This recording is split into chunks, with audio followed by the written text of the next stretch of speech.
Patrick, vous posez cette question, pourquoi Mayotte est-elle restée française, contrairement aux Comores? Alors, il y a une réponse évidente qui tombe sous le sens, parce que les Mahorais l'ont voulu, qu'ils l'ont redit de référendum en référendum depuis la première consultation de 74, mais en vérité, ça n'allait pas de soi, pas du tout, parce que les Comores formaient un ensemble, un archipel indivisible, qu'il semblait incohérent de vouloir démanteler île par île. C'est ce que le président Valéry Giscard d'Estaing expliquait lors d'une conférence de presse 2 mois avant le référendum.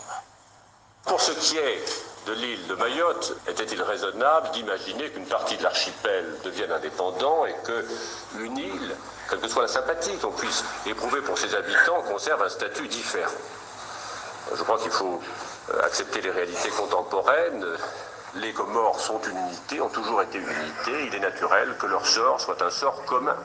Nous n'avions pas, à l'occasion de l'indépendance d'un territoire, à proposer de briser l'unité de ce qui a été toujours l'unique archipel des Comores. Voilà, on est très sensible à la singularité de Mayotte, à son amour de la France, mais on ne va pas saucissonner ou balkaniser les Comores à la faveur de leur indépendance. Ça, c'était la position du président de la République et du Parlement, puisque la loi prévoyait un référendum global sur les 4 îles des Comores, référendum dont l'issue ne faisait d'ailleurs guère de doute. Qu'est-ce qui s'est passé alors? Un vote global, mais avec un décompte île par île. C'était aussi dans la loi. Résultat, Mayotte dit non à l'indépendance à 63%, quand les autres îles votent oui à 95%. Les Mahorais disent non, pas seulement à une idée, mais à un homme en particulier, celui que la France a en réalité choisi d'installer à la tête du futur État comorien. Il s'appelle Ahmed Abdallah. C'est un riche commerçant anjouanais de l'île d'Anjouan, la plus proche de Mayotte et la plus peuplée. Regardez avec un peu de crainte par les Mahorais, Abdallah qui s'oppose ainsi à l'amputation des Comores. Pourquoi Mayotte seulement?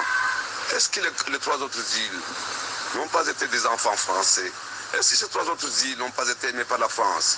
Est-ce que ces 3 autres îles, pendant les heures difficiles de la France, n'ont pas versé le sang comme les autres? Est-ce qu'il n'y a pas eu plus de grands Comoriens, plus des d'Anjouanais que des Mayotte qui ont versé le sang en 14 et en 41? Et pourquoi aujourd'hui uniquement Mayotte? C'est l'esprit colonial.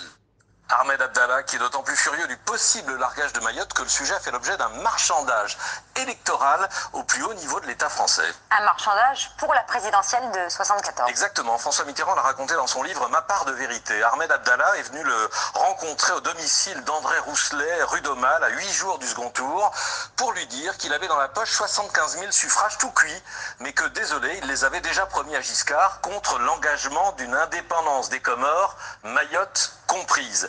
Et le 19 mai au soir, effectivement, j'ai vérifié les résultats, Giscard obtenait aux Comores 73 700 voix de plus qu'au premier tour, soit à peu près 20% de ce qu'il a manqué à Mitterrand pour être élu président cette année-là. Et Giscard annonçait, on l'a entendu tout à l'heure, que les Comores resteraient unis, indivisibles. Mais finalement, la promesse de Comores indivisibles n'a pas été tenue. Non, c'est au Parlement que le dilemme n'est allé grandissant face à l'activisme du mouvement populaire mahorais. En juin 75, les députés exigent que la future constitution des Comores soit approuvée île par île, ce qui revient à refuser d'abandonner Mayotte.